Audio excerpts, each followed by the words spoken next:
दोस्तों, बात करेंगे इंडिया पाकिस्तान रिलेशंस पे। इंडिया और पाकिस्तान की जो जंग की सूरत हाल है वो मुकम्मल खत्म तो नहीं हो सकी, लेकिन ये है कि हालात कुछ ऐसे बता रहे हैं कि अब इंडिया थोड़ा सा रिलेक्टेंट हो गया है जल्दी करने में से। क्योंकि इंडिया को ये पता चला है कि अगर हमने हमला किया तो पाकिस्तान का हमला हो सकता है इससे तेज हो और फिर दूसरा हमला भी करना पड़ेगा।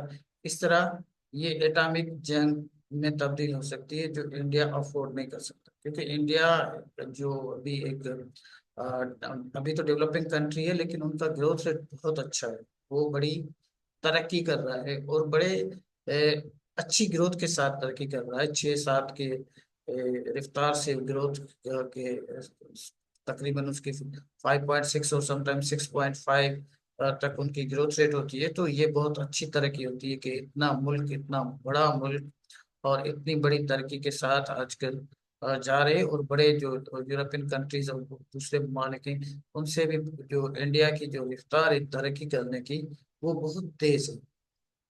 गो के ये तो एक हकीकत है। लेकिन दूसरी तरफ हम पाकिस्तान को देखते हैं तो मैंने पहले भी अपनी वीडियो एक में बताया था कि पाकिस्तान तो मनफी पे खड़ा हुआ है। वो तो कभी एक कदम आगे जाता है, कभी 2 कदम पीछे चले जाता है, कभी 2 कदम पीछे जाता है तो वो फिर थोड़ा सा आगे जाता है। तो ये तो वही स्टेगनेंट एक इकोनॉमी है जो कर्जे पे चलती है, आईएमएफ के कर्जे पे चलती है।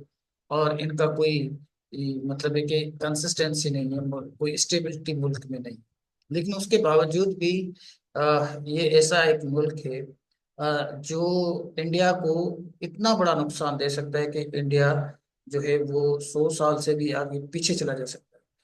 तो इंडिया ऐसा सौदा क्यों करेगा? ये एक सोचने की बात है कि इंडिया ने अगर ऐसा सौदा किया तो वो ये इंडिया के गले पड़ना है। कोई भी सेंसेबल इंसान या कोई भी सेंसेबल पर्सन ऐसा कर नहीं सकता कि अपने बड़े नुकसान को अफोर्ड करे और किसी का छोटा नुकसान करे। हम तो पहले ही डूबे हुए हैं, अगर आप भी डूब गए तो फिर क्या हो?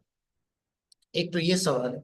दूसरा सवाल ये है कि जब से चाइना ने कुछ स्टेटमेंट दी है तो उसके बाद भी इंडिया थोड़ा सा मुहतात हो गया है। क्योंकि चाइना की पाकिस्तान में बहुत बड़ी एक मैसिव इन्वेस्टमेंट है।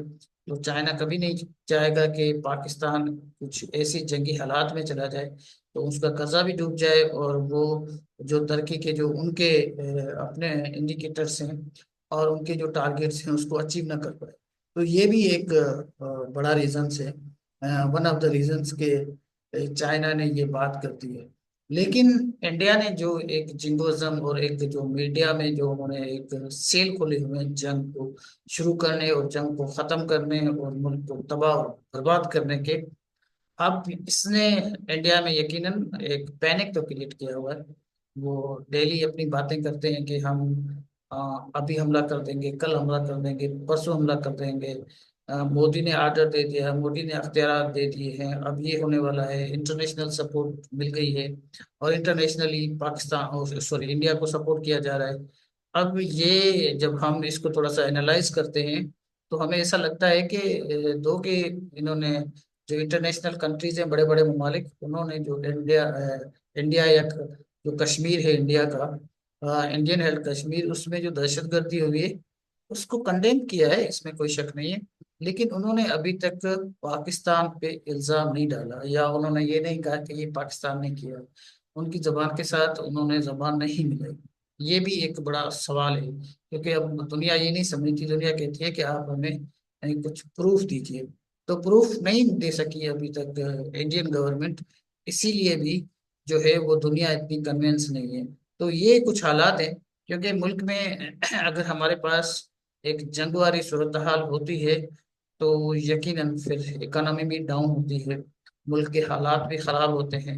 और मुल्क में जो पहले हमारी इकोनॉमी इतनी जो है वो 0.1 पे चलती है और कभी कभार माइनस पे चलती है। तो इकोनॉमी वाली जो सूरत हाल है और जंगी सूरत हाल है उसमें इसका चलना भी बड़ा मुश्किल है। तो पाकिस्तान के लिए यकीनन मुश्किलात वाली सूरत हाल है, लेकिन इतना कंफर्टेबल इंडिया भी नहीं। क्योंकि इंडिया ने जिस तरह दुनिया को बावर कराया था कि कश्मीर जो है वो बड़ा पीसफुल हो गया है, Kashmir is no more peaceful. Kashmir में भी अभी वो चिंगारी जो एक है वो जो वहां पे कभी भी और किसी वक्त भी वह हालात खराब कर सकते हैं, जैसे अभी हुआ। अगर पीस है भी सही तो वो बियॉन्ड इंडियन कंट्रोल है। अगर इंडिया चाहता है तब भी वहां पे अमन नहीं करा सकता, क्योंकि वो जो लोग हैं वो नॉन स्टेट हैं या इंडिजिनियस मूवमेंट है, वॉट एवर, लेकिन वो इंडिया के कंट्रोल में अभी नजर नहीं आते। तो ये सूरत हाल है अभी इन दोनों ममालिक की। देखते हैं क्या होता है। मेरी ये गुजारिश होगी कि we are peace loving people, और we seek peace, we want peace, we just a request to the international world to keep peace here in our region, क्योंकि उनकी भी अपनी कोशिश होगी। अगर वो चाहेंगे तो इस मुल्क में पीस होगा। सुना है कि नायब जो प्रेसिडेंट है वो भी आजकल इंडिया पे अभी विजिट कर रहा था। मुझे नहीं पता कि वो चला गया या नहीं, लेकिन उसकी बीवी तो विजिट कर रही थी।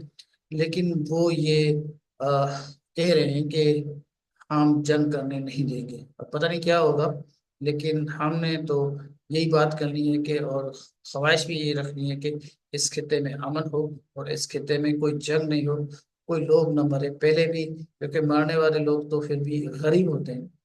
तो गरीब जब मरेंगे, तो गांधी ने कहा था ना कि जंग में गरीबों के लोग मरते हैं, इसीलिए जंग होती है। अगर अमीरों के बच्चे मरे तो जंग कभी नहीं होगी।